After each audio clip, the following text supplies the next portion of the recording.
Mesdames et messieurs les conseillers municipaux, mesdames et messieurs les administrés qui assistent à ce conseil, et à tous les internautes qui nous suivent en direct sur le Facebook de la ville, bienvenue au municipal.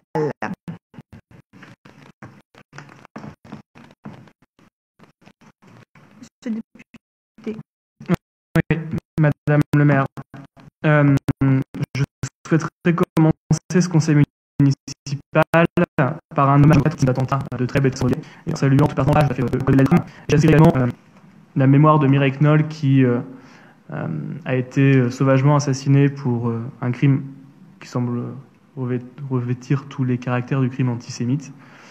Et donc, je pense que ce climat actuel en France est très malsain pour l'ensemble des faits qui ont pu passer, que je viens d'énumérer, mais pour ceux qui ont déjà eu lieu.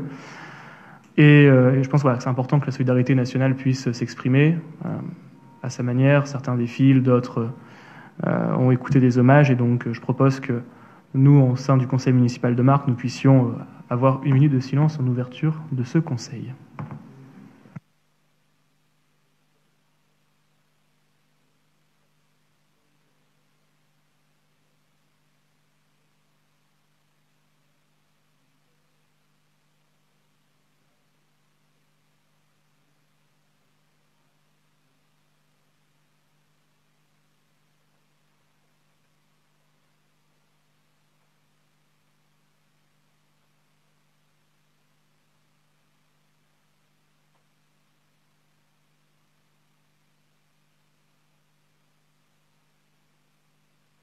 Je vous remercie. Alors, avant de commencer, je tiens à excuser Madame Fiollet, qui est retenue pour des raisons professionnelles, Monsieur Courtois, Monsieur Legros, Madame Magnier et Monsieur Bouchel. Je pense que vous êtes tous au courant de sa situation en ce moment un petit peu difficile. Nous l'avons rencontré hier soir afin de discuter avec lui du budget. Vous savez que la semaine dernière, il n'était pas là avec la commission finances. Donc nous l'avons rencontré hier soir et il a eu l'occasion de nous poser toutes les questions. Donc voilà pour aujourd'hui. Bien, quelques informations avant de commencer. Par courrier du 19 février 2018, M. Lamblin nous a informé qu'il souhaitait se retirer de ses fonctions. En effet, il a déménagé et quitté notre commune. C'est ainsi que, conformément à l'article L 2121-4 du Code général des collectivités territoriales, nous avons demandé à M. Fourcroy-Valentin, qui était le suivant de liste, de bien vouloir le remplacer. Or, M. Fourcroy a déménagé également et est parti travailler un peu plus loin. Donc, il n'est pas en mesure d'accepter les nouvelles fonctions. Nous avons donc pris contact avec Mme Vandeval, Julie, que j'ai reçue personnellement. Par courrier daté du 27 février 2018, Mme Vandeval nous a fait part de sa décision de siéger au conseil municipal. Je suis donc ravie de l'accueillir aujourd'hui au sein de notre assemblée. Et je vais donc en profiter également pour remercier M. Lamblin pour tout le travail accompli depuis ces 3 dernières années. Voilà. Bienvenue, Julie. Je vais faire un petit point sur les panneaux des voisins vigilants. La fois dernière, vous nous aviez interpellé sur les panneaux. Donc, dès le lendemain, les services techniques se sont rendus sur place. Donc, nous avons actuellement 11 panneaux de voisins vigilants. Et en fait, il en manquait que 2. 2 à l'entrée de Marcq, au niveau de l'ancien Lidl, et puis au niveau du début des Dryades. Donc ces 2-là ont été tout de suite remplacés et on a profité pour en remplacer un aussi qui était un peu abîmé au niveau des M. Donc en fait sur les 11 panneaux, il en manquait que 2. Voilà. Le service des cartes d'identité et des passeports sera opérationnel dès la mi-avril 2018. Une permanence sera assurée seulement sur rendez-vous chaque matin de la semaine ainsi qu'un mercredi après-midi par mois. Donc là, tout se met en place. La formation, c'est jeudi. C'était aujourd'hui, je pense. Donc voilà. En ce qui concerne le budget participatif, nous mettons en place la 3e édition du budget participatif. Une enveloppe de 20 000 € dans le budget 2018 est réservée à la mise en place d'un ou plusieurs projets proposés par les habitants. englobant n'importe quel thème. Tout Marcois peut donc présenter jusqu'au 15 avril un projet en se rendant sur notre site internet ou en remplissant un formulaire en mairie. Une étude de faisabilité sera ensuite réalisée en interne et les projets seront soumis au vote des habitants depuis notre site. Donc on réitère les opérations de ces 2 dernières années. En ce qui concerne la place de l'Europe, les travaux d'enfouissement des réseaux humides sont terminés, l'enfouissement des réseaux secs est en cours de réalisation, de nouveaux trottoirs devant le bistrot d'Aplace jusqu'à la rue du 28 septembre et depuis le 28 septembre jusqu'à la rue Victor Hugo seront réalisés en avril-mai. Les travaux d'aménagement de la place commenceront juste après la Ducasse qui a lieu entre le 16 et 19 juin cette année. Nous allons maintenant désigner le secrétaire de séance. Je vous propose Monsieur Quentin William, qui est contre, qui s'abstient. À vous, Monsieur William. Veuillez répondre par présent à l'appel de votre nom, Madame Noël Corinne. Monsieur Lefebvre Raymond.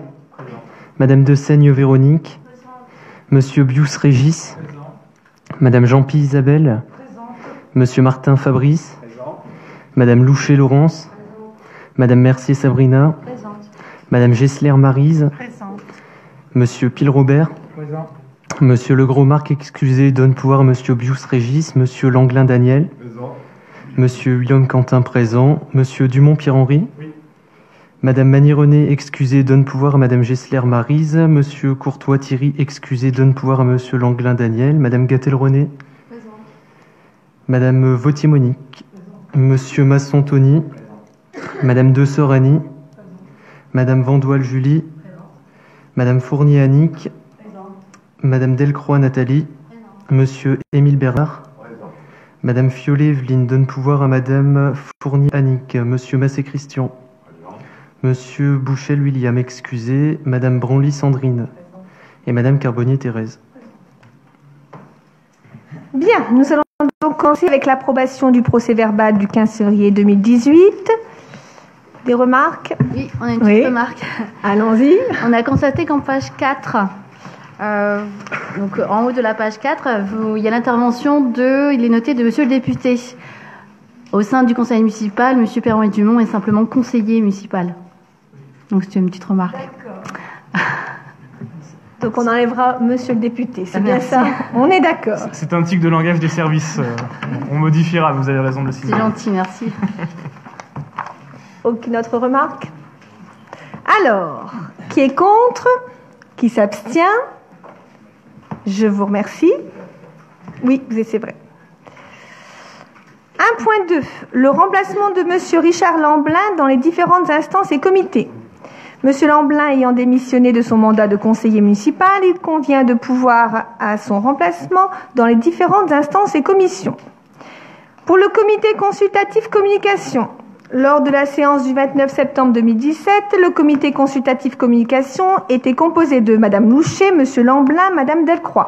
Je vous propose donc de remplacer Monsieur Lamblin par Madame Vanval. Qui est contre? Qui s'abstient? Je vous remercie.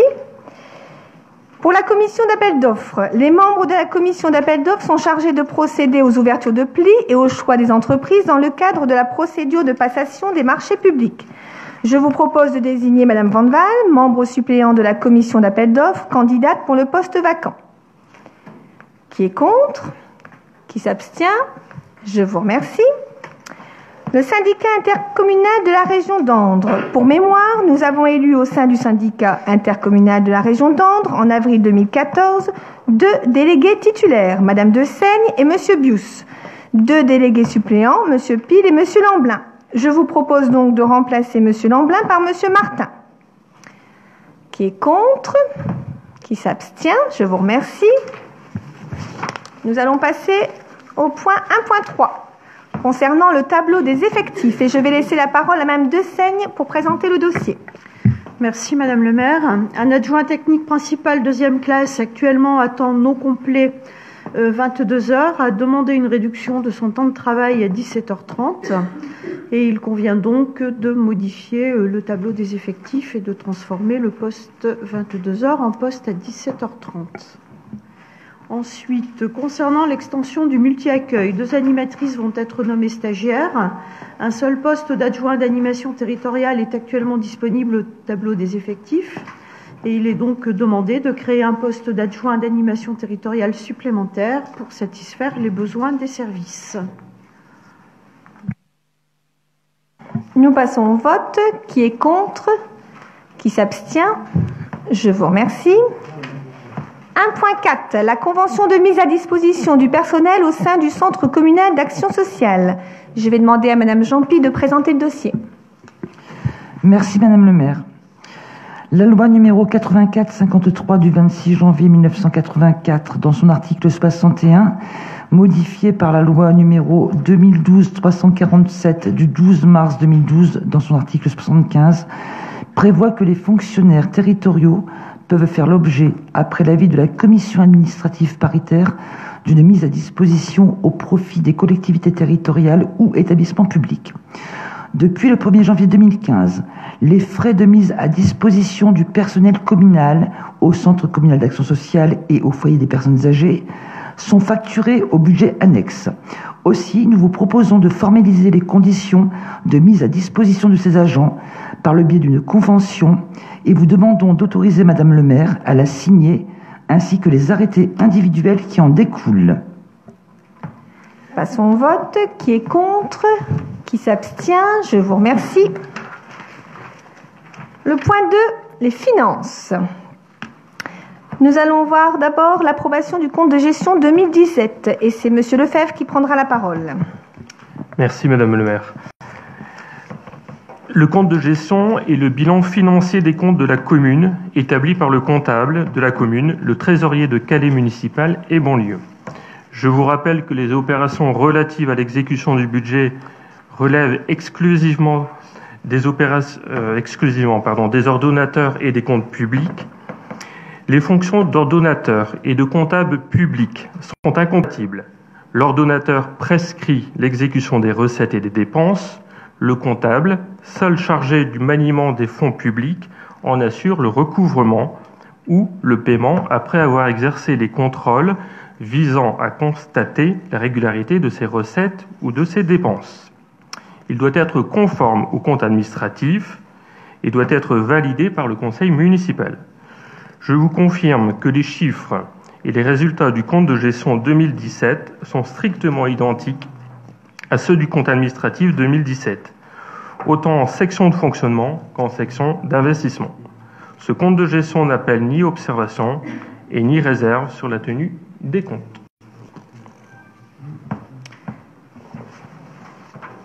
Madame Delcroix. Oui, on a une petite intervention sur les finances.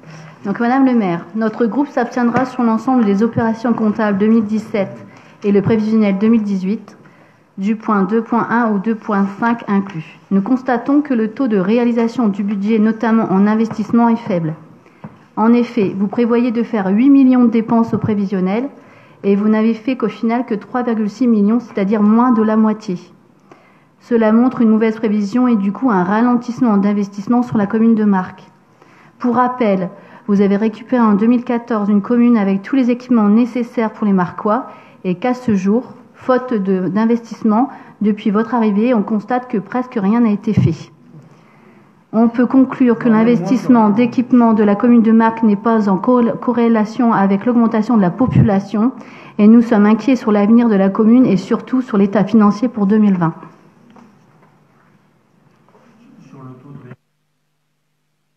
Longuement discuté. En fait, on a bloqué des conditions financières pour le crédit de la place de l'Europe, ce qui augmente l'enveloppe de travaux à réaliser. Et vous le savez que la place de l'Europe, on a commencé les travaux, qu'on va continuer en 2018 et 2019. Donc c'est pour cette raison qu'on a des restes à réaliser importants. Mais la principale raison, c'était pour bloquer les taux. Comme on avait discuté dernièrement, vous avez quand même fait une prévision de 8 millions d'euros d'investissement et finalement, vous n'avez fait que même pas la moitié. Vous avez réalisé même pas la moitié. Prenez en compte les restes à réaliser aussi. C'est notre remarque. On verra l'année prochaine. Mais Madame Delcroix, vous serez la bienvenue, bien évidemment, à l'inauguration de la place de l'Europe, puisque vous avez l'air de dire qu'on ne travaille pas assez et qu'on ne fait pas assez d'investissements. Et vous dites être inquiète de l'avenir financier de la commune tout en demandant d'investir plus. Alors, à moins d'augmenter les impôts, mais je comprends qu'en tant que socialiste, vous désirez augmenter les impôts vu que c'est votre politique au niveau national. Nous, c'est pas notre cas. Nous avons préféré baisser les impôts, désendetter la commune avant d'investir. Je reflète simplement les chiffres, monsieur le conseiller municipal. Moi, je souligne juste que vous nous demandez d'investir plus, c'est votre droit, et en soulignant que vous êtes déjà inquiète par rapport au compte de la commune. Alors si on investissait encore plus, vous serez encore plus inquiète et vous me feriez remarquer, donc c'est pas logique ce que vous dites. Voilà, c'est juste ça. On va passer aux 2 points. Quand on regarde, il y a quand même un dégagement de 1,9 million, mais on y viendra tout à l'heure dans les comptes administratifs. Très bien. Bien, nous aurons bien le temps de faire le bilan de notre mandat en 2020 avec tous les investissements que nous avons prévus. À ce jour, il nous faut quand même voter pour le compte de gestion. Donc, qui est contre? Qui s'abstient? Je vous remercie. 2.2. Approbation du compte administratif 2017. Le document compte administratif vous a été transmis par courrier pour la commission finances du 22 mars 2018. Avant de donner la parole à Monsieur Lefebvre, notre premier adjoint, qui va nous faire une brève présentation du compte administratif 2017, je voudrais simplement rappeler les résultats. En excédent de fonctionnement, nous avions 1 514 112,74 €. En excédent d'investissement, 439 665,93 €. L'excédent global, fin 2017, est donc de 1 953 778,67 €. Je vous rappelle que l'article L. 2121-14 du Code général des collectivités territoriales pose le principe selon lequel, dans la séance où le compte administratif du maire est débattu, le conseil municipal élit un président de séance autre que le maire. Le maire peut assister à la discussion, mais doit se retirer au moment du vote. Je vous propose donc d'élire Monsieur Lefebvre, président de séance, pour cette question. Qui est contre? Qui s'abstient? Je vous remercie. S'agissant du vote du compte administratif 2017, Monsieur Dumont-Pierre-Henri, maire durant une partie de l'année, devra également quitter la salle avec moi. On ira manger des cookies. Voilà. Donc, nous avons droit d'assister à la discussion, à la présentation. Donc, Monsieur Lefebvre, je vous laisse la parole. Alors, en fonctionnement, le montant total des dépenses s'élève à 8 761 389,18 €, répartis essentiellement de la façon suivante: 58% pour les charges de personnel, qui baissent légèrement du fait du transfert de la collecte des ordures ménagères et de la fin des TAP, mais également de la disparition des contrats aidés. 22,97% de charges à caractère général. Il s'agit ici du fonctionnement des services et des bâtiments, les contrats de prestations, etc., qui sont stables du fait d'une bonne maîtrise des dépenses et malgré la réalisation de manifestations importantes. Troisième poste, à hauteur de 12,75%, il s'agit d'autres dépenses de gestion courante, comme le service incendie, les subventions que nous attribuons, les indemnités des élus, etc.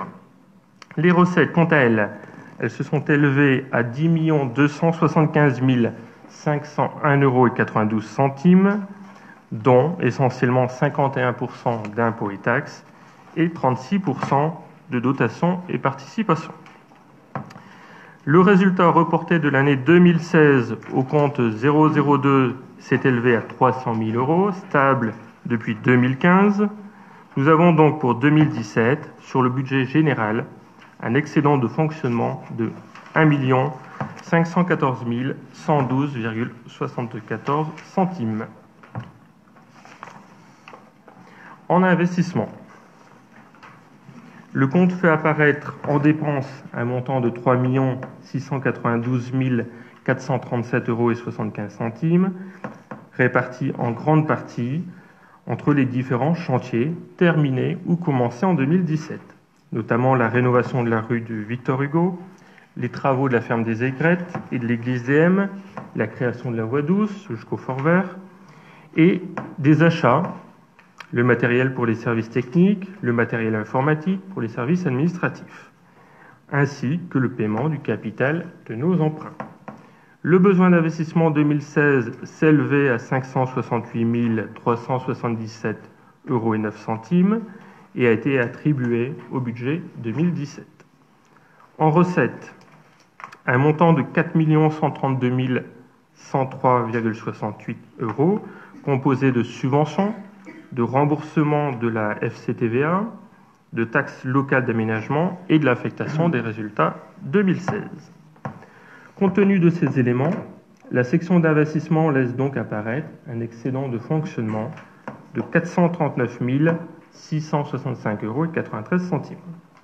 Des restes à réaliser, on en discutait tout à l'heure, sont à prendre en compte sur cette section d'investissement pour l'exercice 2017 avec 2 878 552 € en dépenses et à réaliser, notamment pour la place de l'Europe.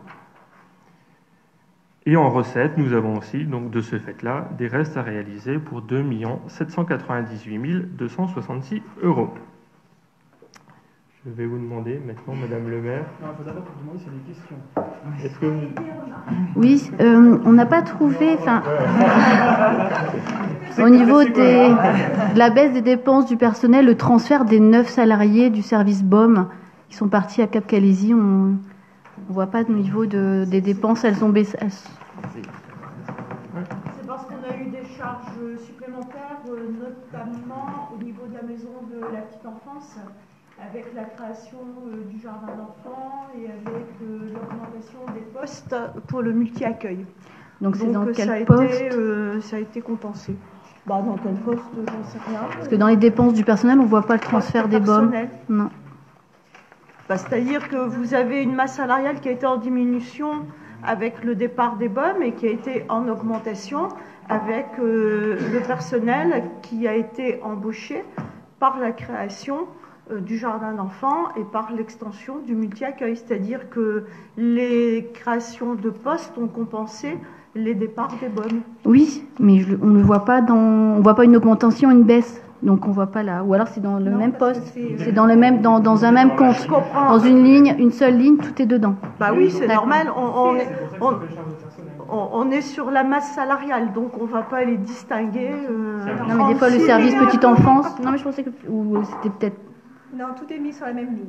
On ne pourrait pas service par service. Non. D'accord, non titulaire, parce que c'est par rapport à titulaire, non titulaire, si les postes, c'était juste par rapport à ça. Donc ce sont des titulaires que vous avez embauchés pour la petite enfance. Ce sont des gens qui travaillent pour la collectivité et que l'on doit payer. Ouais. Titulaires. Titulaires, contractuels, contrat aidé, peu importe. Tous ceux qui travaillent pour la mairie méritent salaire, donc on les paye. Et leur salaire apparaît sur la ligne masse salariale.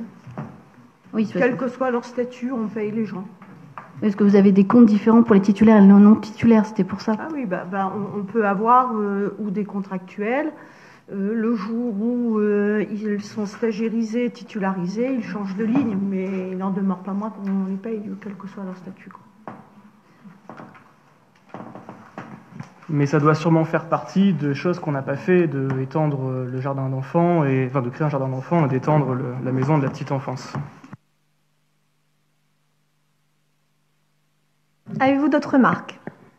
Non, c'est bon? Donc nous sortons.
Bien, le vote, c'est bon?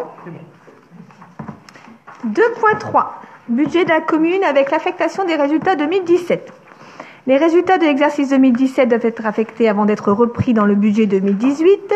Je vous propose donc d'approuver l'affectation suivante. Le report de l'excédent d'investissement 2017 pour 439 665,93 €.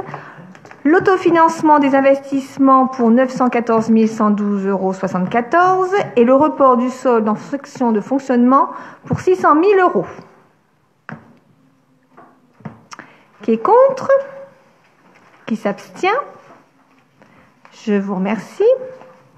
2.4. Le budget de la commune avec la consolidation des comptes 2017. En application de l'article L. 2313-1 du Code général des collectivités territoriales, je vous demande d'approuver la consolidation des comptes 2017, telle que présentée dans le projet de délibération qui reprend le montant de la subvention versée en 2017 au centre social et culturel par la commune. Le centre social et culturel ne peut fournir son bilan financier 2017 puisque le commissaire aux comptes de l'association n'est pas intervenu à ce jour. Je vous propose donc d'annexer ce bilan au budget principal dès sa validation par le commissaire aux comptes et par le conseil d'administration du centre social Cousteau. Le résultat vous sera communiqué lors du prochain conseil municipal. Qui est contre? Qui s'abstient? Je vous remercie. 2.5. Le budget primitif 2018. Le document budget primitif vous a été envoyé par courrier pour la commission finances du 22 mars 2018. Je vais laisser la parole à Monsieur Lefebvre pour vous retracer en quelques mots les grandes lignes que nous avons abordées la semaine dernière. Monsieur Lefebvre. Oui, effectivement, donc de façon synthétique, puisque nous avons vu tout le détail la semaine dernière, je vous rappelle les éléments suivants. Le budget primitif communal 2018 s'élève globalement à 16 075 451 €, dont 10 368 939 € en fonctionnement et 5,7 millions € en investissement. Cette proposition intègre la reprise des restes à réaliser et l'affectation des résultats votés précédemment. Il se dépose en grande ligne comme suit pour la section fonctionnement.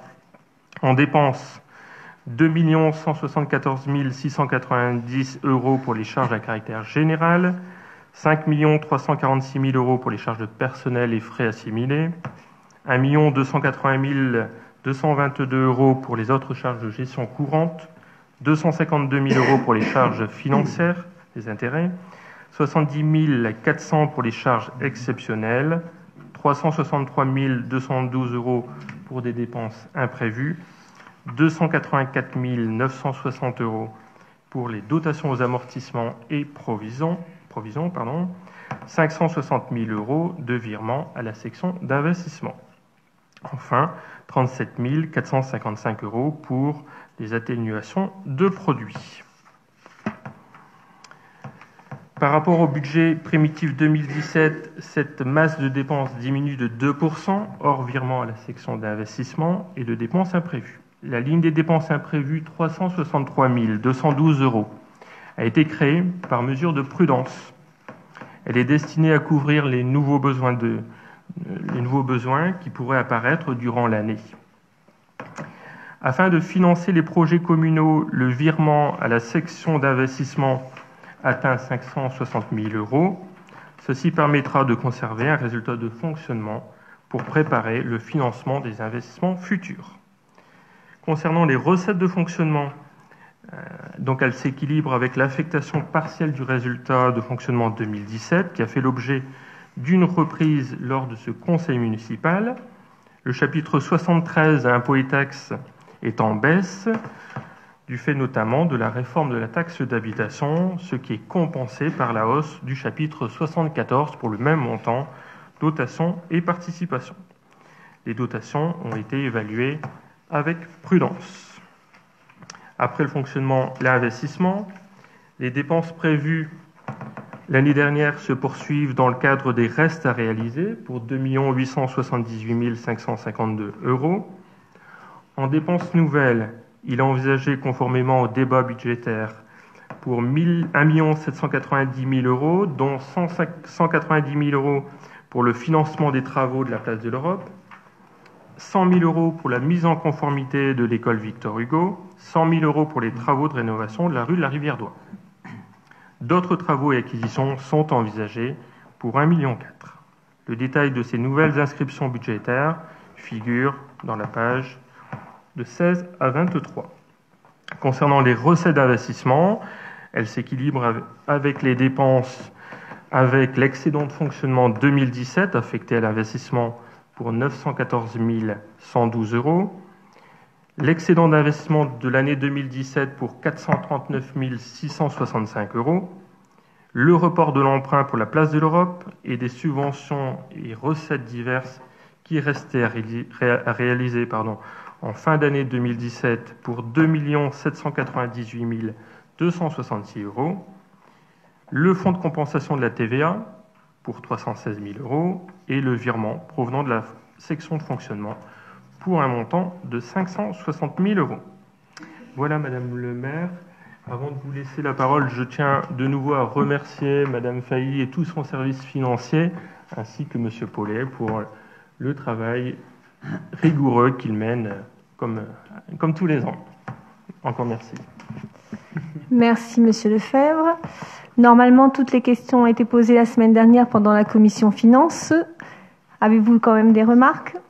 Non. Les réponses, vous les avez reçues? Vos questions. Parfait. Bien, donc nous allons pouvoir voter directement. Qui est contre? Qui s'abstient? Je vous remercie. 2.6, les subventions 2018. Donc tout d'abord, les budgets annexes du CCAS et le foyer des personnes âgées. Et c'est Mme Jean-Pi qui présentera le dossier. Merci Madame le maire. Depuis le 1er janvier 2015, les frais de mise à disposition de personnel au Centre communal d'action sociale et au foyer des personnes âgées sont facturés aux budgets annexes. Les subventions seront donc composées d'une part fonctionnement et d'une part mise à disposition de personnel.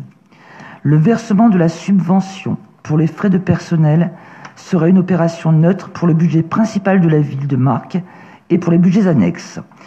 Pour le budget principal, un mandat sera établi pour le versement de la subvention et un titre sera émis pour la facturation des frais de personnel. Pour les budgets annexes, un titre sera émis pour l'encaissement de la subvention et un mandat sera établi pour le remboursement des frais de personnel. Je vous propose d'attribuer aux budgets annexes les subventions 2018 suivantes. Centre communal d'action sociale, 192 000 euros. Part de fonctionnement, 54 000 euros. Part de mise à disposition de personnel, 138 000 euros. Foyer des personnes âgées, 98 000 euros. Part de fonctionnement, 46 000 euros. Part de mise à disposition du personnel, 52 000 euros. Les subventions pour le fonctionnement ne seront versées qu'en fonction des besoins de trésorerie de ces budgets. Les subventions pour la mise à disposition du personnel seront versées en fin d'année en fonction du coût réel des frais de personnel. Merci Mme Jean-Pi. Nous allons passer au vote. Qui est contre? Qui s'abstient? Je vous remercie. 2.6.2, associations locales et œuvres d'utilité publique. Et c'est Mme Louchet qui prendra la parole. Merci Madame le maire. Conformément aux recommandations faites par la Chambre régionale de la Cour des comptes, l'ensemble des demandes de subventions ont été formulées sur dossier détaillant l'exercice financier de l'année A-1. Dans un deuxième temps, les demandes ont été contrôlées par les services administratifs de la mairie, puis ont été validées par une commission mixte composée d'élus du DGS et d'agents communaux. La proposition a ensuite été soumise à Madame le maire pour approbation. Nous avons décidé de continuer à soutenir nos associations qui contribuent quotidiennement à rendre notre ville accueillante et attractive. L'ensemble des subventions proposées dans cette délibération représente 527 972 euros, soit plus de 5% du budget de fonctionnement de la ville. La commune doit, lorsqu'une subvention dépasse le seuil de 23 000 euros, conclure une convention avec l'organisme de droit privé qui en bénéficie, définissant l'objet, le montant, les modalités de versement et les conditions d'utilisation de la subvention attribuée. Nous vous demandons d'autoriser Madame le maire à conclure et à signer les conventions avec les associations dont le montant annuel de leur subvention est supérieur à 23 000 €. Les associations concernées sont le Centre social et culturel, l'AS Marc Football, l'Amicale du personnel et le Comité des fêtes et de la culture de Marc. Je vous rappelle que les élus qui sont membres dirigeants ou présidents d'honneur ou ont un lien de parenté avec l'un des membres d'une association pour laquelle le conseil municipal propose de verser une subvention de fonctionnement 2018 ne doivent pas participer au vote afin d'éviter tout conflit d'intérêts. Ainsi, ne prennent pas part au vote pour les associations suivantes.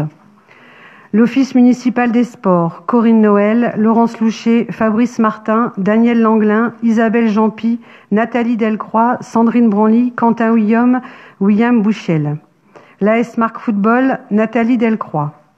Le Comité des fêtes et de la culture de Marc, Corinne Noël, Robert Pile, Laurence Louchet, Quentin Willom, Sabrina Mercier, Daniel Langlin, Fabrice Martin, Thierry Courtois, Tony Masson. Le Centre social et culturel Jean-Yves Cousteau, Corinne Noël, Fabrice Martin, Daniel Langlin, Quentin Willom, Véronique Desaigne, Laurence Louchet, Isabelle Jampy, Monique Vautier. Le Comité de jumelage, Corinne Noël, Daniel Langlin, Thierry Courtois, Fabrice Martin, Laurence Louchet, Quentin Willom, Annie Dessort, William Bouchel, Christian Massé. Transcendance, Evelyne Fiolet. Les Amis de l'accordéon, Evelyne Fiolet. L'AS Marc Pétanque, Corinne Noël. Écomarc, Corinne Noël. L'Amicale du personnel, Corinne Noël. Et le Théâtre de l'Envol, Evelyne Fiolet. Je vais juste ajouter qu'à la demande de Mme Fiolet, nous avons ajouté par rapport au projet de délibération que vous aviez reçu qu'elle ne prenait pas part au vote concernant la subvention accordée aux Amis de l'accordéon. Donc, est-ce qu'il y a d'autres conseillers qui doivent faire part de modifications? Est-ce qu'on a bien noté toutes les personnes qui sont déjà dans les associations? C'est bon pour vous? Donc, passons au vote. Qui est contre? Qui s'abstient? Je vous remercie. 2.7. Autorisation de programme et crédit de paiement, APCP. Je vous rappelle que les articles L 2311-3 et R 2311-9 du Code général des collectivités territoriales prévoient que la section d'investissement du budget peut comprendre des autorisations de programme et des crédits de paiement APCP. Cette procédure permet à la commune de ne pas faire supporter au budget annuel l'intégralité d'une dépense pluriannuelle, mais seules les dépenses à régler au cours de l'exercice. Les autorisations de programme constituent la limite supérieure des dépenses qui peuvent être engagées pour le financement des investissements. Les crédits de paiement constituent la limite supérieure des dépenses pouvant être mandatées pendant l'année pour la couverture des engagements contractés dans le cadre des autorisations de programme correspondantes. Les autorisations de programme sont présentées par le maire, elles sont votées ou révisées par le conseil municipal par délibération distincte lors de l'adoption du budget d'exercice ou des décisions modificatives. Donc, pour l'aménagement de la place de l'Europe et des rues adjacentes, par délibération du 28 mars 2017, nous avions ajusté l'autorisation de programme et fixé les crédits de paiement de l'opération 9036 qui concerne l'aménagement de la place de l'Europe et des rues adjacentes. Le programme des travaux étant arrêté, il convient maintenant d'ajuster les crédits de paiement et de modifier l'autorisation de programme s'y rapportant comme ceci. Montant de l'autorisation du programme, 5 675 000 €. Les crédits de paiement, en 2016, 21 002 €. En 2017, 822 882 €. En 2018, 2 330 540 €. Et en 2019, 2 500 576 €. Les crédits seront inscrits à l'opération 9036, l'aménagement de la place d'Europe et des rues adjacentes. Les dépenses seront financées par autofinancement, subventions, fonds de compensation TVA et emprunt. Qui est contre? Qui s'abstient? Je vous remercie. 2.7.2. L'école élémentaire Victor Hugo, avec les travaux de mise en conformité. Les travaux de mise en conformité de l'école élémentaire Victor s'étaleront sur 2 années à compter de 2018. Je vous propose de réaliser ce programme d'investissement selon la procédure de gestion pluriannuelle en APCP, en créant une autorisation de programme à l'école élémentaire Victor Hugo, travaux de mise en conformité d'un montant de 260 000 € et de fixer les crédits de paiement comme suit. En 2018, 100 000 € et en 2019, 160 000 €. Les crédits de paiement de cette autorisation de programme seront inscrits à l'opération 9037 et concerneront la maîtrise d'œuvre, la mission de coordination SPS, les travaux et notamment l'encloisonnement des cages d'escalier, la mise en place des trappes de désenfumage, l'installation d'un système de détection incendie. Une petite remarque. Député. Oui, une petite remarque. Cet APCP, ces travaux de mise en conformité font suite à un avis de la commission de sécurité qui nous a été transmis, nous imposant de faire ces travaux. Donc nous les faisons bien évidemment, mais c'est une charge qui n'avait pas été anticipée dans un planning prévisionnel. Simplement rappeler que les travaux qui font l'objet de cet APCP avaient déjà été évoqués à 2 reprises dans les procès-verbaux des commissions de sécurité dans cette école Victor Hugo, 2 reprises en 2004 et en 2009.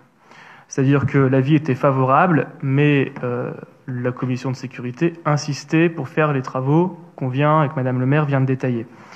Donc j'entends bien que pour certains, la municipalité ne fait pas de travaux, ne fait pas d'investissement depuis. En tout cas, nous, les investissements que nous faisons sont les investissements qu'on nous demande pour la sécurité des enfants. Aujourd'hui, à l'école Victor Hugo, hier, à l'école de l'aéroport, quand il s'agissait, par exemple, de suivre un diagnostic amiante qui avait été fait et qu'on a refait au niveau du sol, le sol de la maternelle de l'aéroport. Voilà, donc, en tout cas, nous, on sait ce sur quoi on investit. On investit pour la sécurité des enfants quand on nous le demande, contrairement à d'autres. Bien, nous passons au vote. Qui est contre? Qui s'abstient? Je vous remercie. Concernant les travaux de rénovation de la rue de la Rivière-d'Oie, les travaux de rénovation de la rue de la Rivière-d'Oie s'étaleront également sur 2 années à compter de 2018. Je vous propose de réaliser ce programme d'investissement selon la procédure de gestion pluriannuelle en APCP en créant une autorisation de programme rénovation de la rue de la Rivière-d'Oie d'un montant de 211 000 € et de fixer les crédits de paiement comme ceci. En 2018, 100 000 € et en 2019, 111 000 €. Les crédits de paiement de cette autorisation de programme seront inscrits à l'opération 9038. Elles concerneront la maîtrise d'œuvre, la mission de coordination SPS, les travaux notamment, l'étabonnage de la rivière, la réfection complète de la voirie. Qui est contre? Excusez-moi. Oui, une petite question. Une petite remarque. Oui. Avez-vous intégré le maximum de sécurité pour que justement elle ne devienne pas une autoroute à proximité du canal? Parce que si elle est bien refaite, on a un peu peur que les automobilistes fassent une ligne droite à 100 km/h et que malheureusement qu'il y ait des accidents au niveau du canal. Pour l'instant, on refait la route.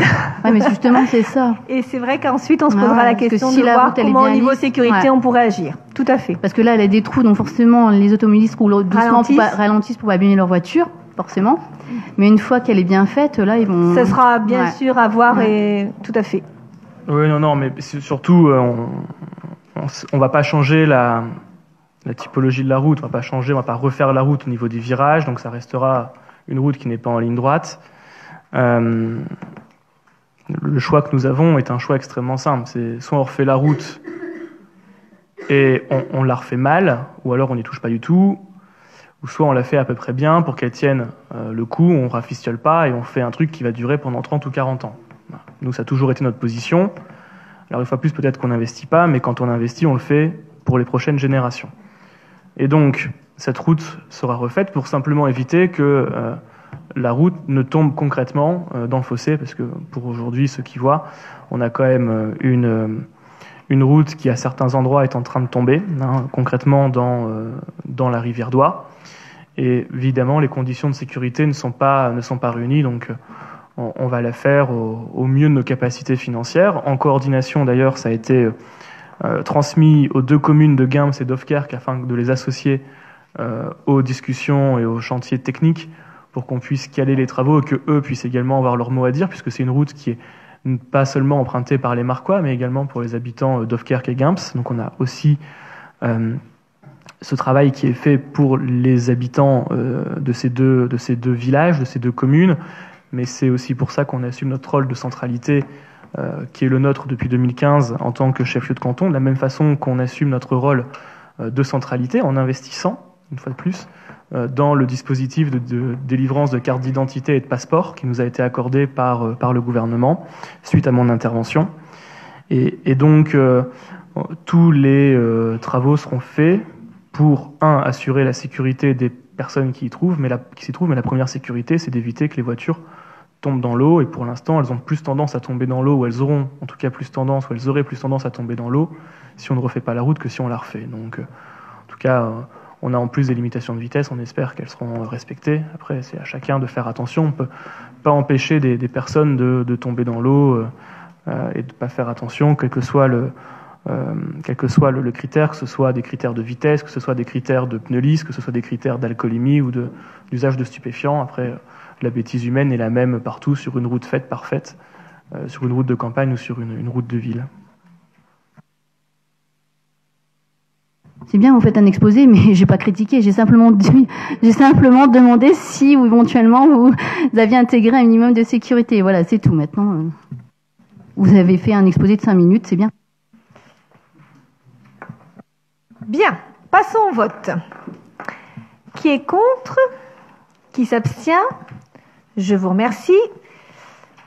2.8, la fiscalité directe locale avec la fixation des taux communaux 2018. Et c'est Monsieur le député qui va prendre la parole pour présenter le dossier. Merci Madame le maire. Alors, les services fiscaux nous ont communiqué les bases prévisionnelles des 3 taxes communales, comme nous l'avons annoncé lors du DOB, mais également, comme vous avez pu l'annoncer lors des vœux, nous entendons respecter notre engagement de baisse de la fiscalité locale. Nous nous étions engagés à baisser le taux de la taxe d'habitation sur la durée du mandat de 10%. Ce dernier, ainsi que celui de la taxe sur le foncier non bâti, ont baissé de 8,33% entre 2014 et 2017. Alors, bien évidemment, je vous rappelle que suite à la mise en place de la réforme sur la taxe d'habitation, 80% des contribuables verront en 2018 baisser leur taxe d'habitation de 30%. Et en réalité, ce sera très sûrement 100% des habitants qui, in fine, ne payeront plus la taxe d'habitation pour des questions de constitutionnalité. L'État couvrira intégralement le dégrèvement dans la limite des taux et des abattements en vigueur en 2017, c'est-à-dire que si nous baissions la taxe d'habitation, nous continuons à affecter cette baisse de taxe sur la taxe d'habitation.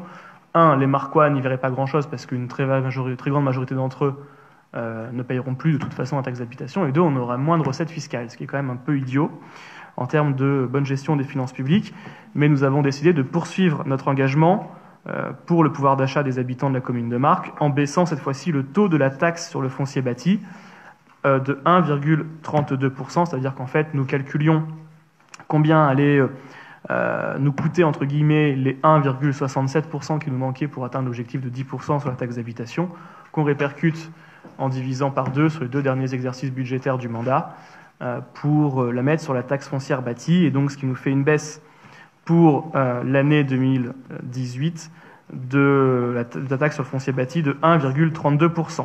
Ce qui veut dire que le taux de la taxe d'habitation reste identique, celui que la taxe sur le foncier non bâti, puisque vous saviez qu'il y avait une corrélation entre le taux de la taxe sur le foncier non bâti et le taux de la taxe d'habitation. Ainsi, nous vous proposons de fixer comme suit les taux communaux en 2018, la taxe d'habitation à 19,15% qui ne bouge pas, donc la taxe foncière sur les propriétés bâties à 19,4%, qui est donc en diminution, et la taxe foncière sur les propriétés non bâties à 54,97%, qui, elle également, comme la taxe d'habitation, reste stable. Voilà, Madame le maire.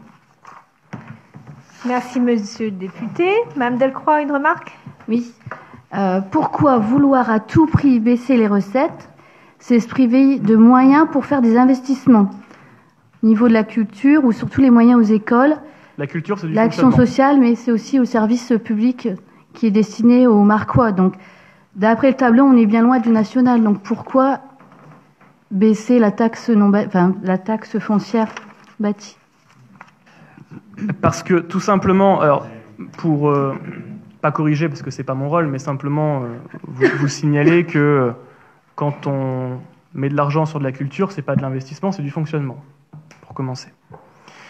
Ensuite, pour vous dire, c'est simplement une différence de philosophie. J'entends bien que votre philosophie, c'est d'augmenter les impôts, d'endetter la commune, et de faire des investissements non financés. Nous, notre philosophie, c'est de baisser l'endettement de la commune, baisser les impôts, rendre du pouvoir d'achat aux habitants de Marcq. C'était une promesse électorale. On avait fait une promesse en 2014 de diminuer la taxe d'habitation de 10%. C'est pour cela que les Marquois ont voté pour nous, peut-être, mais en tout cas, nous, on pense que c'est pour notre programme qu'ils ont voté pour nous. Donc, on décide de continuer à tenir nos promesses. Alors, ça peut peut-être vous étonner que des gens tiennent leurs promesses. Je sais bien que pour le parti que vous représentez, c'est pas habituel, mais en tout cas, pour nous, on tient nos promesses et on continue à baisser les taxes ici à Marcq. Si ça ne vous plaît pas, dans ce cas-là, vous pouvez refuser de voter la baisse de la taxe foncière bâtie. Bien évidemment, nous le ferons savoir à toutes ceux et à toutes celles qui habitent la commune de Marcq, aux 3334 foyers fiscaux de la commune qui sont redevables de la taxe foncière bâtie, et ils recevront bien évidemment un petit papier disant et indiquant la position de votre groupe. Je n'ai en aucun cas dit que je refusais la baisse de la taxe foncière. Je vous demande pourquoi vous la baissez. Je n'ai pas dit qu'on était contre, mais autant, la baisser autant. Alors, il faut savoir, parce que quand on baisse la taxe d'habitation du même niveau, votre prédécesseur nous disait que c'était juste assez pour s'acheter un tac au tac, et vous dites qu'on la baisse trop, donc il faudrait vous mettre d'accord. Mais ce qu'il dit mon prédécesseur, ça regarde le passé. Là, je vous pose une question à aujourd'hui. Je ne vis pas avec le passé, je vis avec le présent. Très bien, nous vivons avec l'avenir. Bon, c'était bien une promesse de campagne de baisser, donc nous avons décidé de continuer. Ça nous semble logique. Donc, passons au vote. Qui est contre? Qui s'abstient? Je vous remercie. 2.9, la fixation de la durée d'amortissement avec l'immobilisation corporelle, les travaux de la sécurisation du RAM. Monsieur Lefebvre. Merci Madame le maire.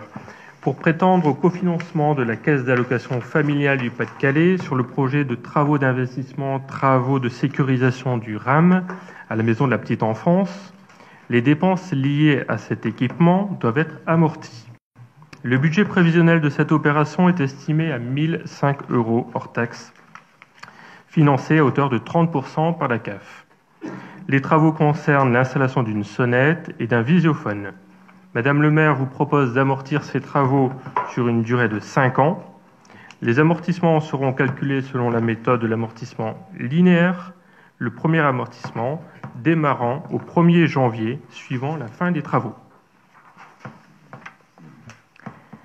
Merci Monsieur Lefebvre. Qui est contre? Qui s'abstient? Je vous remercie. 2.10, le dispositif certificat d'économie d'énergie, le territoire à économie d'énergie pour la croissance verte, conventionnement avec le SYMPAC. Les collectivités territoriales sont susceptibles de se voir délivrer des certificats d'économie d'énergie en fonction des économies d'énergie qu'elles réalisent au cours de leurs différents travaux. De son côté, le SYMPAC est autorisé à collecter les CE, les revendre à EDF et à restituer le produit des ventes aux détenteurs. Aussi, je vous propose, afin de valoriser nos économies d'énergie qui seront réalisées au niveau de la ferme des aigrettes, mais aussi avec le changement de la chaudière de la mairie, de m'autoriser à signer une convention avec le SYMPAC. Qui est contre? Qui s'abstient? Je vous remercie. 2.11, Fondation du patrimoine avec l'adhésion 2018. Monsieur Lefebvre. Merci Madame le maire. La Fondation du patrimoine du Nord-Pas-de-Calais, organisme national d'utilité publique, a pour but de promouvoir la connaissance, la conservation et la mise en valeur du patrimoine non protégé par l'État.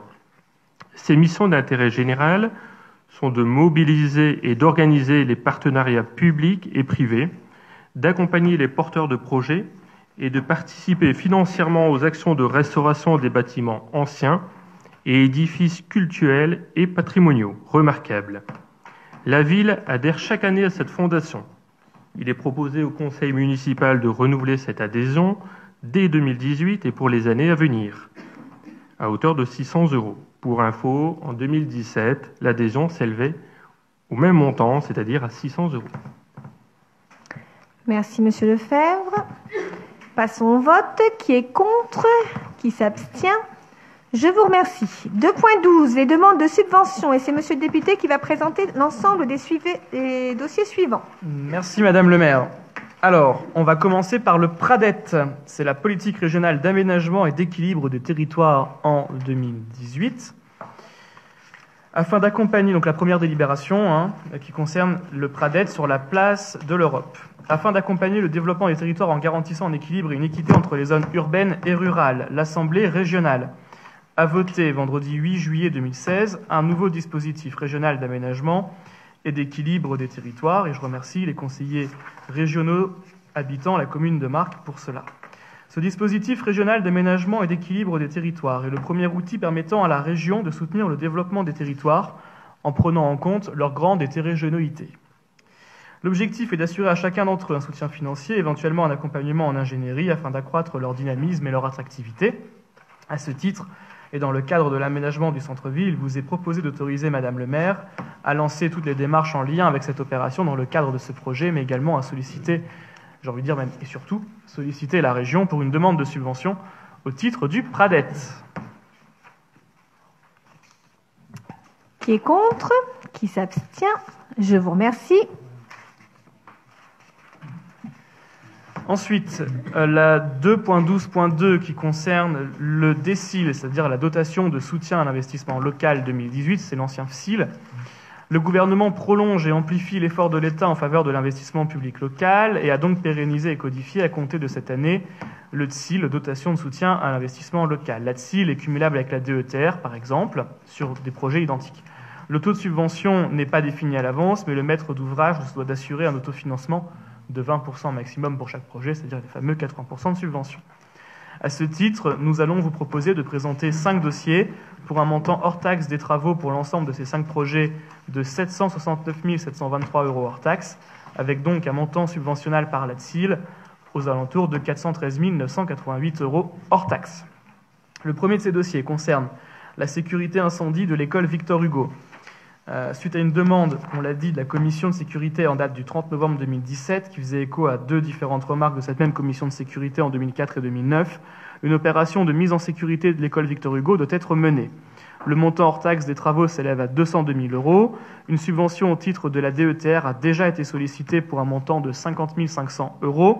Et avec un autofinancement de 20%, nous pouvons solliciter au titre de la DSIL une subvention maximale de 111 100 €. Qui est contre? Qui s'abstient? Je vous remercie.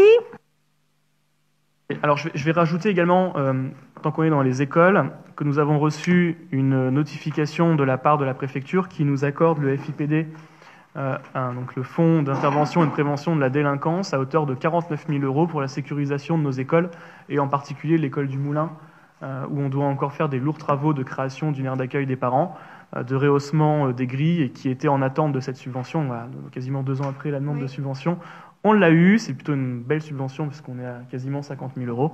Donc on va pouvoir sereinement entamer les travaux, a priori cet été, si je dis pas de bêtises, monsieur Dumont, c'est ça, voilà, pour faire un suivi des subventions. On arrive à la demande de DSIL pour la délibération 2.12.2.2, c'est-à-dire la réfection des voiries, fossés et berges de la rue de la Rivière-d'Oie. On l'a dit, c'est une rue qui est en très mauvais état.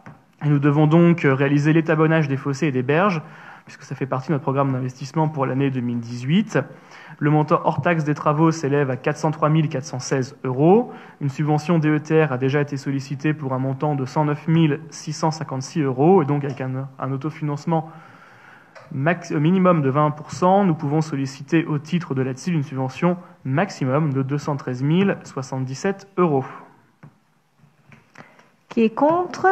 Qui s'abstient? Je vous remercie. La troisième demande de DSIL, toujours en ce qui concerne la sécurisation des établissements scolaires, cette fois-ci du collège Boris Vian. Une vaste opération d'aménagement de sécurisation des apports du collège va être lancée en 2018 avec la création de nouveaux parkings, d'un dépose-minute, l'insertion d'une bonne piétonne et cyclable. Le montant hors taxe des travaux s'élève à 142 115 €. Une subvention DETR a déjà été sollicitée pour 35 528 €. Et donc, avec notre autofinancement minimum de 20%, nous pouvons solliciter au titre de la DSIL une subvention maximum de 78 164 €. Qui est contre? Qui s'abstient? Je vous remercie. Et l'avant-dernière délibération sur la DSIL, qui concerne le réfectoire de l'école du Moulin. Afin de réduire les nuisances sonores du réfectoire de l'école du Moulin, il a été décidé de programmer des travaux d'isolation phonique Cela fait suite à des mesures qui ont été menées par les élus qui sont allés déjeuner dans chacune des cantines, qui ont mesuré les décibels afin de voir quels étaient les établissements qui étaient prioritaires. Donc en plus de bien manger, on a pu orienter notre programme d'investissement sur l'isolation phonique. Donc pour l'école du Moulin, l'isolation phonique représente un montant hors taxe de 11 059 €. On a demandé une DETR à hauteur de 2 764 € et donc nous demandons une CIL à hauteur de 6 080 €. Qui est contre? Qui s'abstient? Je vous remercie. Et enfin, cette fois-ci la dernière, la mise en place d'écrans numériques dans les écoles. Donc dans la continuité de ce qui a déjà été mis en place ces dernières années, nous envisageons l'acquisition de 6 vidéoprojecteurs interactifs et de 6 micro-ordinateurs dédiés pour l'ensemble des écoles, avec un investissement hors taxe total de 11 133 €, une subvention DETR déjà demandée de 3 339 €, avec un autofinancement de 20%. Nous pouvons solliciter au titre de la TSIL une subvention maximum de 5 567 €. Qui est contre? Qui s'abstient? Je vous remercie. Merci, monsieur le député. De rien.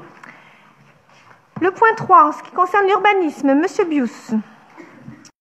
Merci, Madame le maire. Le 6 décembre 2017, Madame le maire a un arrêté municipal pour acquérir, par voie de préemption, un terrain 6-60 rue du 28 septembre face à l'école maternelle de l'aéroport. En effet, ce terrain, compte tenu de sa situation géographique, offre un potentiel non négligeable en matière de places de stationnement. Je vous demande par la présente d'autoriser Madame le maire à signer l'acte de vente et tout document nécessaire à la parfaite réalisation de cette acquisition. Qui est contre? Qui s'abstient? Je vous remercie.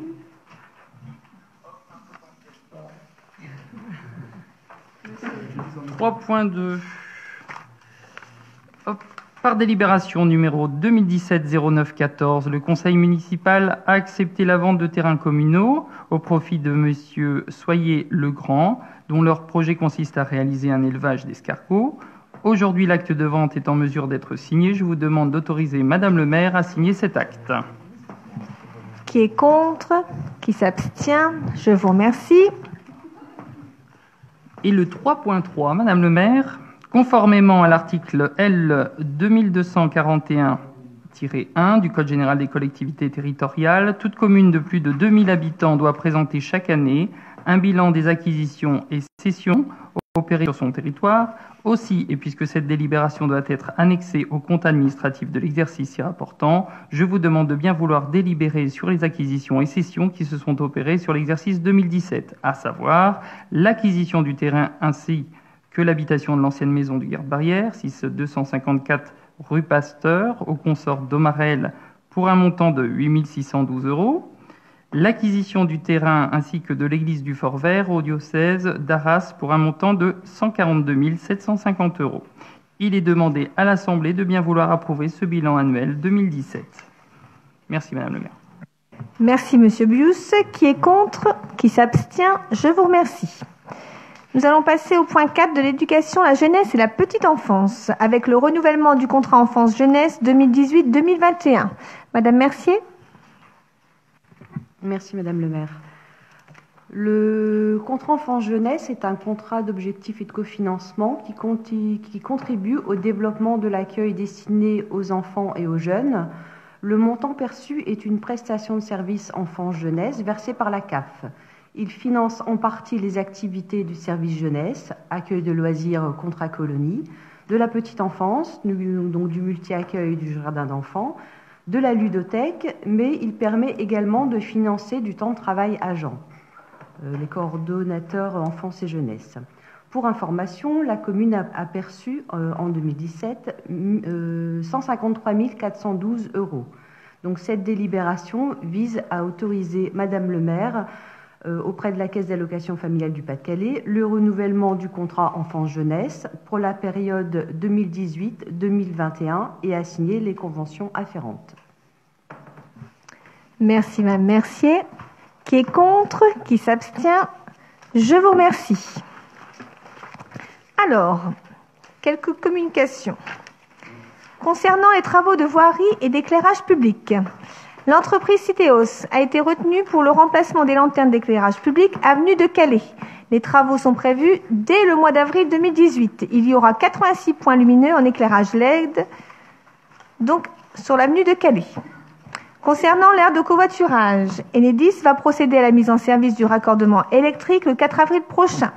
L'entreprise SET installera la bande de recharge pour les véhicules électriques. L'entreprise Agrigex SA2E réalise l'aménagement des espaces verts. Les totems signalant l'aire de covoiturage seront installés en avril. Concernant l'impasse Guérin et l'avenue Charles de Gaulle, les trottoirs ont été réalisés par l'entreprise STPP. La ferme des Aigrettes, les travaux sont entièrement terminés, l'enseigne a été posée, l'inauguration devrait avoir lieu au cours de ce printemps.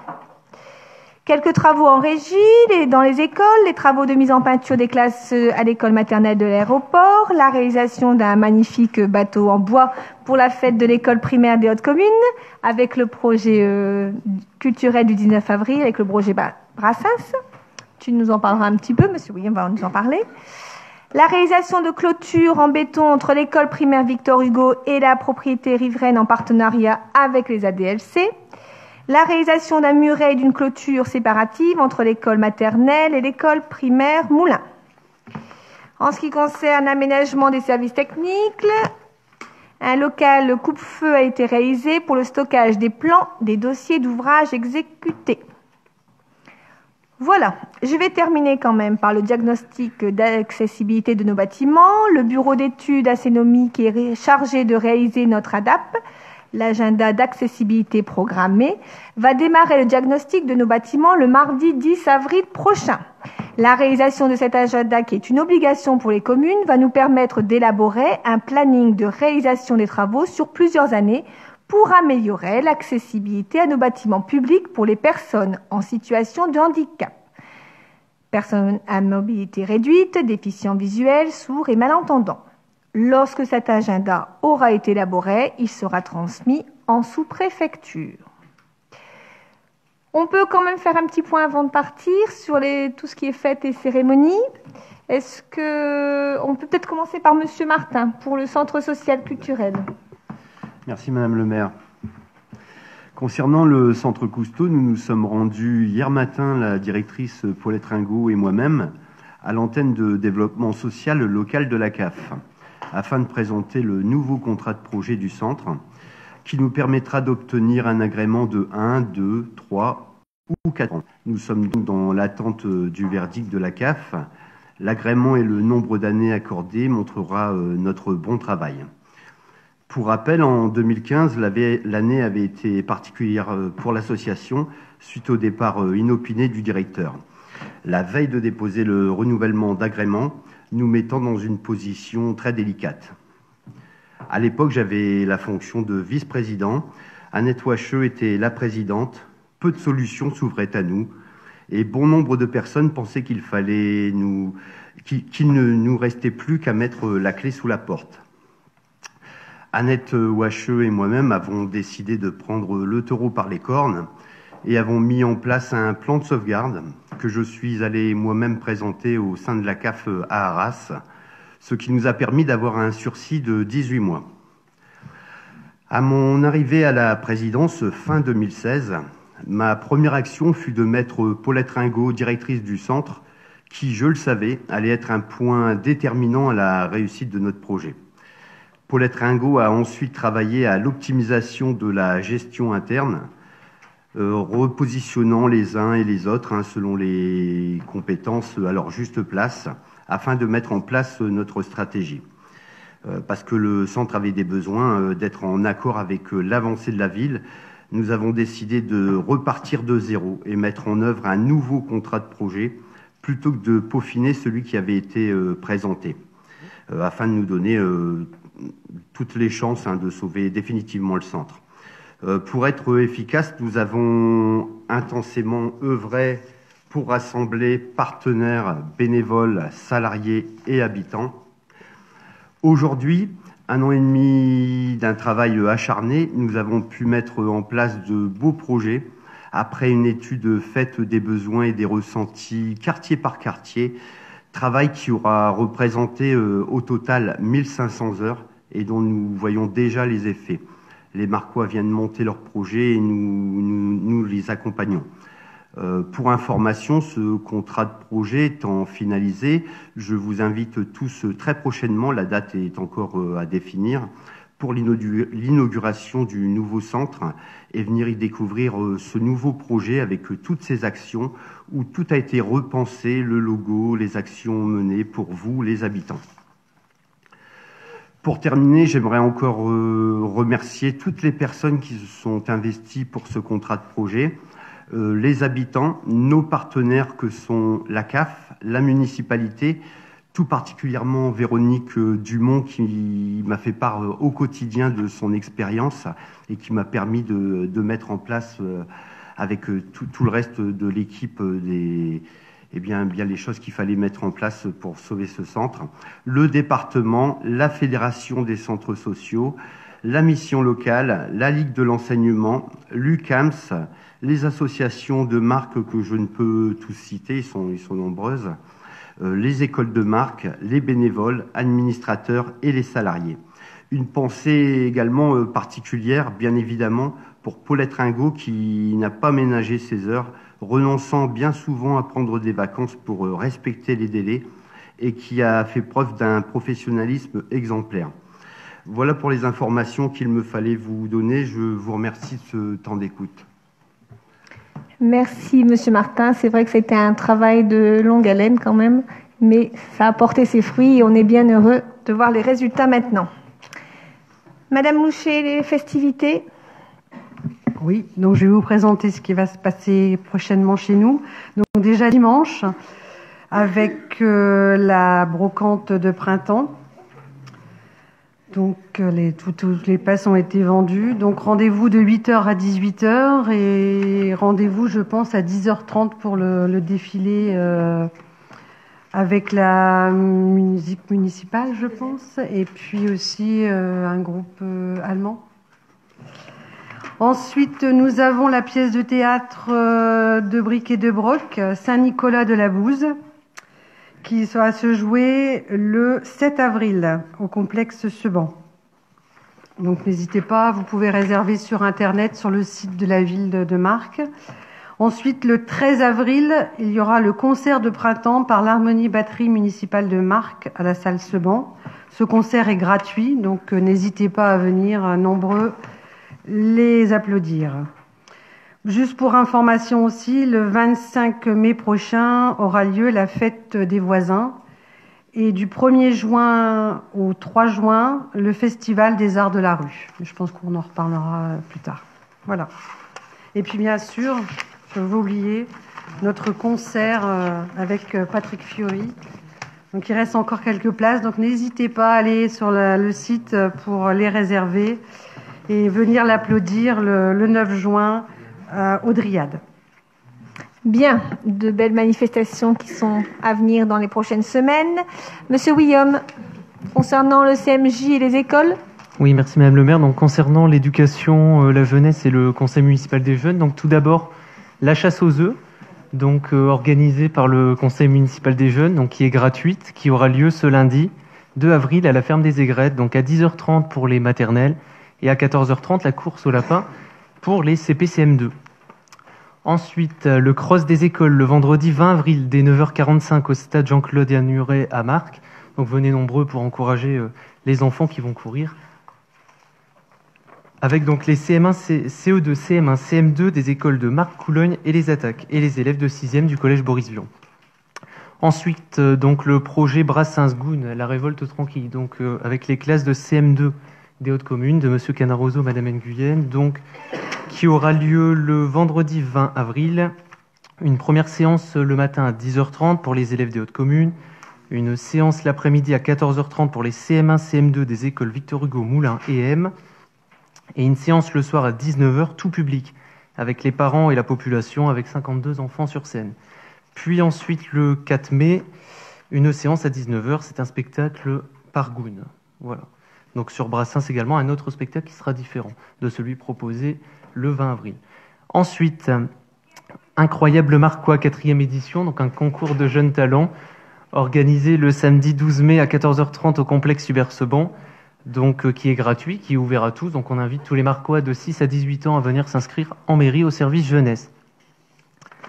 Ensuite, le projet Molière-Ulysse, donc Molière à travers le temps et sur les traces d'Ulysse, qui a été réalisé par les 6e du collège Boris Vian de Mesdames Cadet et Fettel, professeurs de français. Donc ce projet se déroulera le vendredi 18 mai à 19h au complexe Hubert-Seban, avec également une séance à 14h30 pour les scolaires, les 6e. Ensuite, la journée du jeu, qui est organisée par le Conseil municipal des jeunes et la ludothèque de la ville de Marcq le samedi 26 mai au complexe des Dryades, de 14h à 19h. C'est également gratuit. Et enfin, donc là, je parle en tant que président du jury des Maisons Fleuries depuis 2014. Le concours des Maisons et Jardins Fleuris aura lieu, donc les photos seront prises en juillet. Vous pouvez vous inscrire jusqu'au 16 juin 2018 en mairie ou sur ville-marque.fr. De nombreux lots à gagner et des bons d'achat. Voilà. C'est tout, Monsieur Guillaume ? C'est tout. C'est déjà pas mal. Oui. Monsieur Langlin, un tout petit mot par rapport à la soirée qui a lieu samedi. Merci Madame le maire. Oui, je vous rappelle que samedi 31 mars aura lieu la soirée bavaroise organisée par le comité de jumelage avec la participation aussi du centre social Cousteau puisque les jeunes vont venir nous donner un coup de main pour servir les repas.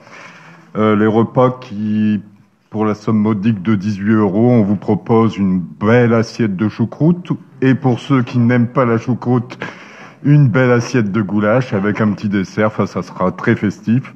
Il y aura 2 orchestres.